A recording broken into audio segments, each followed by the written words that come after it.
The wait for Atelier Ryza 2 has felt long, but is over at least for players in Japan, with the game having come out on the 3rd, while those like myself waiting to play the full game in English are still waiting until the end of next month. My boyfriend happened to order one of the special editions that means there's a copy of Ryza 2 in my house, which naturally meant I had to try a little of this game I've been waiting for because it's right there, and I don't regret it at all, as experiencing the joy of exploration that I loved from the original Ryza in this second entry has me so hyped to play the full game next year. From cleanest systems, broken down invisible walls, and new ways to explore, there's a lot to be excited for in Ryza 2, and my short time with it pretty much confirmed that I'll love returning to the world of Ryza again in this great looking game that takes all the characters and mechanics that made the original so fun and makes them even better in this sequel.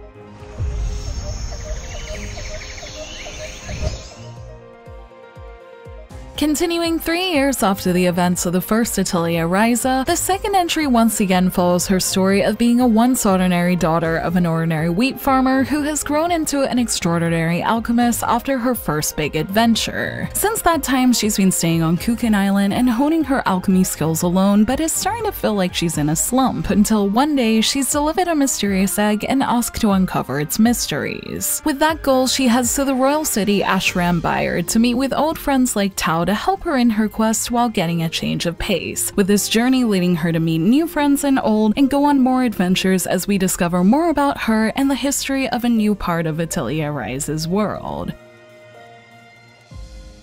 Being an Atelier game, Ryza 2 naturally features the expected battling, gathering, and synthesizing game flow that you'd expect, with all of them featuring various upgrades that make them easier to use. It also seems Ryza's love of adventure has had an influence on this Atelier's game flow too, with exploration arguably being just as important as the other 3 mechanics, and using the new ways to explore that were available at the start were some of my highlights of trying Ryza 2. Areas began to feel more vast in the first Atelier Ryza game, but Ryza 2 takes it to another level in this entry thanks to space not only feeling wide but having more highs and lows that require you to do things like climb vines, swim, and crawl through holes, and the addition of these makes such a difference to how these areas feel to explore. Not only can you look out into the distance and find something shiny to collect, it's much more interesting to figure out how to get there, with some treasure chests being hidden in high places and things like areas that are possibly accessed by using the rope mechanic that I haven't unlocked yet makes this entry go beyond running around and collecting materials to truly exploring these maps, and gave this Atelier experience a more adventurous feeling. And since exploration is something done so well in other JRPGs, it's a treat to have this aspect have a lot of potential here too. This exploration is partnered with brushed up gathering and battle, which makes the process of exploring feel as smooth as possible, and with complementary music that helps create a sense of fun as you battle and explore, these things feel just as exciting as they should. Little additions to gathering such as being able to see what you're getting before you've pressed gather make it easy to find what you're looking for, and this small addition will no doubt be useful when you're looking for something specific, as you can skip over anything you don't actually need. Similar small but meaningful changes have also been done in the new battle UI that has a similar system to the Lost Ryza game, but is laid out in a way that makes it easy to see what's going on and removes unnecessary steps. For example, you don't need to manually level up your tactics anymore, as it's done automatically, and more things like skills are mapped to the controller that makes for a cleaner screen with all the same features, and once you get the hang of it in this new form, battles feel even better in this entry. On top of that, there are also a few more active elements such as guarding and chaining to keep you on your toes as battles go on, and means you have to think a little more when the enemy moves or your turn rolls round to do more damage and level your tactics up in the most efficient way. Add in using items and characters requesting you to use certain attacks like Lost Time, and together with the new UI, houses a deep system while feeling intuitive to use, giving you a lot of control to make the most out of each battle and use all the things you've synthesized in a fun way. Speaking of synthesis, it wouldn't be an Atelier without it, and while like the other systems, the alchemy one takes most of its key aspects from the Lost game, new features such as the recipe unlocking skill tree are nice additions that make sense and add something new to play with as you earn experience for it in battle and become able to create what you unlock with it in synthesis. As for the core system, system, it still has that very visual skill tree-like layout that streamlines the whole alchemy experience well, and is just as enjoyable to use this time round, even in its early stages where it's pretty much the same as the original. I know there are some additions such as the essences that raise elemental levels that I've seen in live streams, but I didn't see them in my first few hours, so there could be a thing or two left to discover that I'll have to wait to see in my full playthrough. But for now, if you enjoyed the alchemy system in Atelier Ryza and the other systems, they're all here in Ryza 2 with a few welcome additions, and I have a feeling I'll likely enjoy the full game when I play, as everything felt so good with their new tweaks in this version that I didn't want to put it down, so I'm looking forward to exploring and playing with everything much more when it's out in English.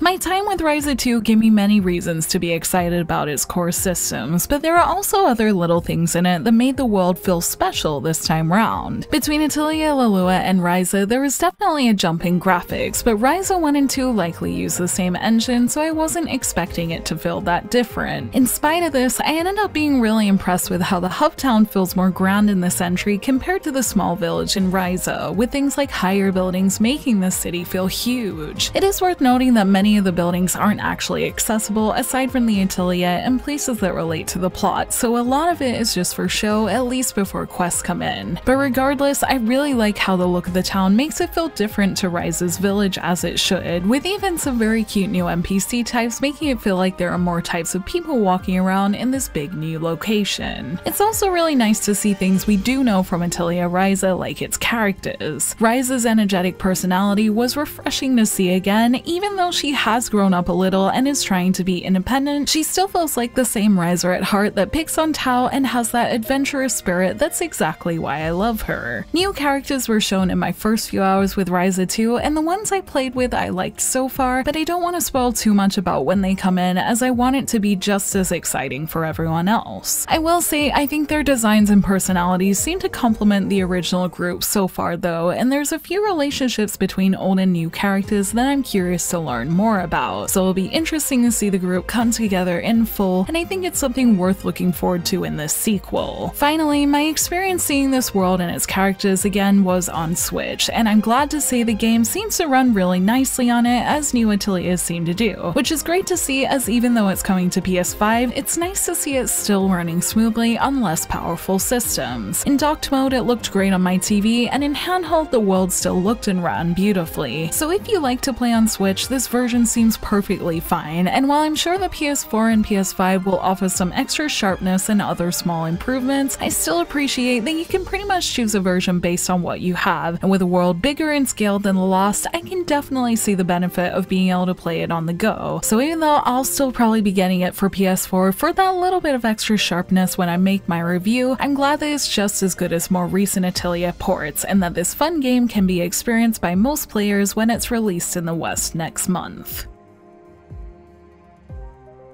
I'm so happy to say that my small time in Atelier Ryza 2 has given me great hope for when it comes out in the West. The little additions make gameplay even smoother, with a focus on exploration that makes the world seem like an exciting part of the journey, all together with Ryza's adventurous spirit that I can't wait to explore the world with. There is of course plenty I haven't seen so far, such as the new mascot character feat and other exploration features, but what I did see, like the better systems and new things like climbing and swimming, made the world feel more interesting. And overall, it's nice to finish my try of Ryza 2 feeling so good about this game. January can't roll around soon enough with all the exploration and alchemy fun that's waiting to be had in this journey. So let's hope it's as good as it looks in its first few hours, and I look forward to seeing whatever's in store for the rest of Ryza's second journey. Thank you for watching this video. Let me know in the comments below how you think Atelier Ryza 2 looks and if you plan to pick it up. You can like and share this video if you enjoyed it, subscribe to my channel for more JRPG content like this, and ring that bell to get notifications on whenever I post so you don't miss a thing. You can check out more videos here, and you can find me on social media on Twitter, Facebook, and Instagram, all at JRPG Jungle. Links to those will be in the description below, and until next time, thank you, bye!